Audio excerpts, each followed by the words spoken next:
Welcome, friends. This is Harshad Parekh inviting you to listen to some of my short writings on philosophy, religion, psychology, spirituality, education, Krishnamurti, and nature.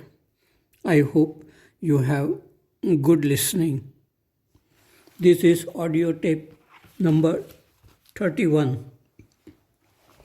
Article number 183. It is about a new morning.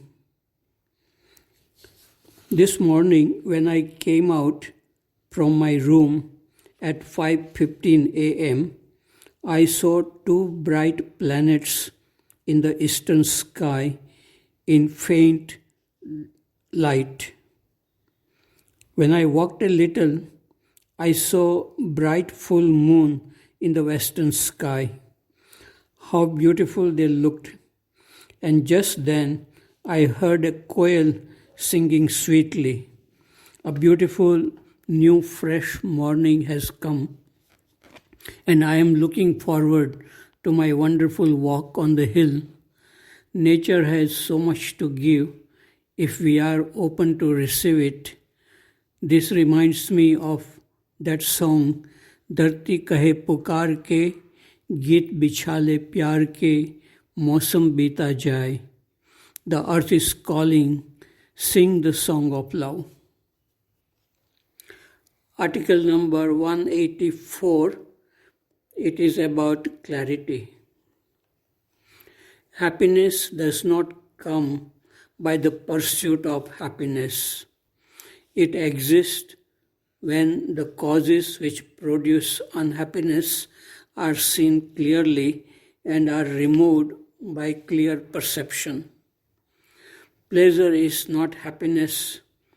Happiness is a state of being silent and awake, a sense of well-being. In this state, everything unfolding in the present moment is seen clearly as it is.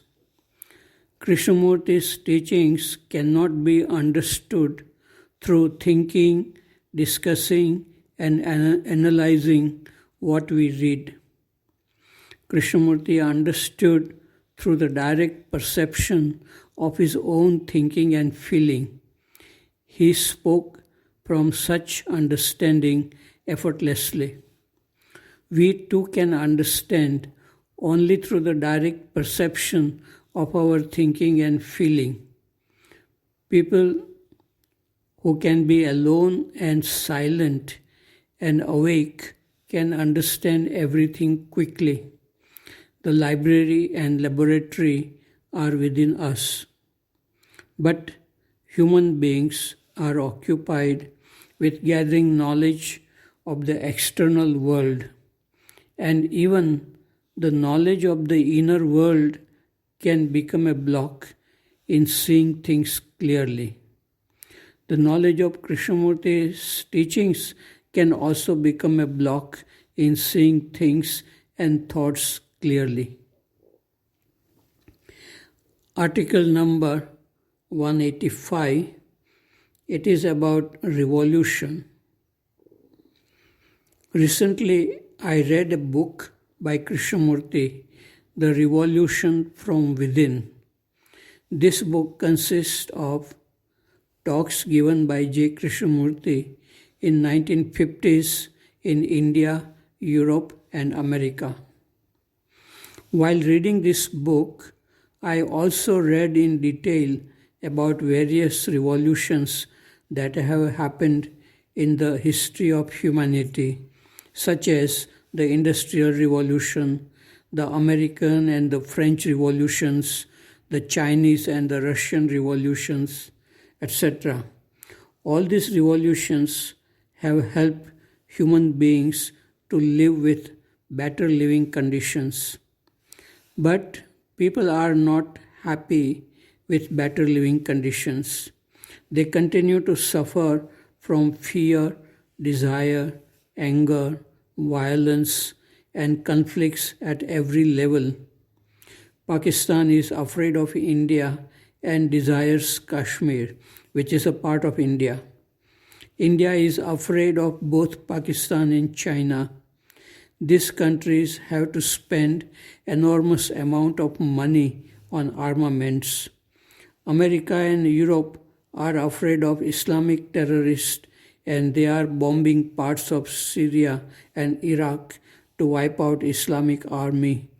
North Korea is threatening South Korea and America with nuclear war, and Iran has started again their missile program under fear of being attacked by neighboring countries. So, all the previous revolutions have really not helped human beings to live with peace. This is why Krishnamurti says any merely economic or social revolutions only breeds the need for further reform, and that is an endless process. Real revolution is inward.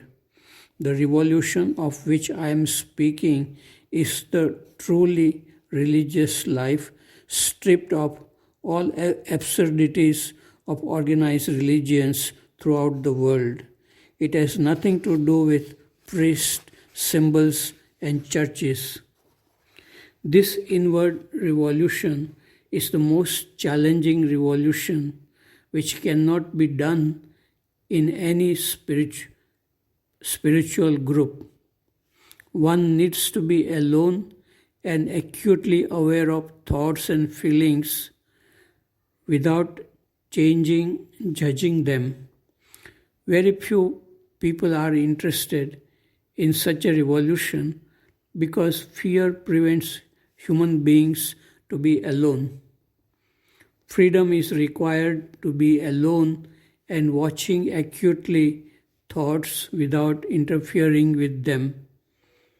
That is why human beings have suffered for thousands of years and may continue to suffer.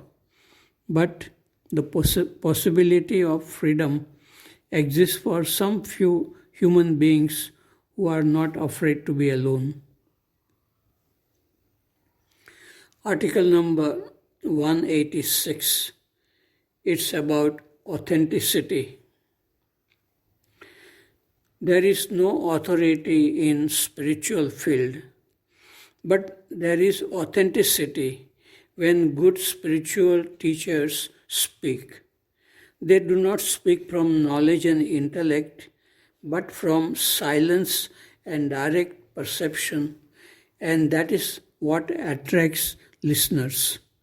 Ramakrishna and Krishnamurti were completely opposite in their personality and teachings, but there was authenticity behind their words which attracted many people. Generally, scholars do not see the essence of things quickly, and they make simple things look more complicated. That is why many scholarly people may find Krishnamurti's teachings confusing and Ramakrishna's teachings too simple and unchallenging. Article number 187. It is about illusions. After my friend Girish Anand wrote that he started understanding Krishnamurti's teachings only after seeing the English film Beautiful Mind. I saw this film with great interest. This film is about a well-known mathematician, John Nash.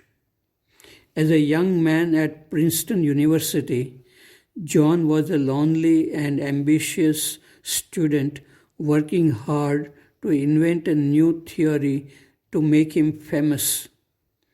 Without his conscious knowledge, John began to see unreal people in hallucinations to help him in his goal.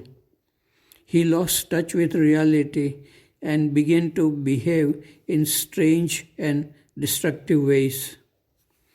He was cured of these hallucinations through medicines, injections, and electric shocks. He became a normal human being, but he found life boring and meaningless. He stopped taking medicines and again he started having hallucinations. These hallucinations gave him a false sense of importance. After a dreadful experience in one such hallucination, his wife decided to leave him for good.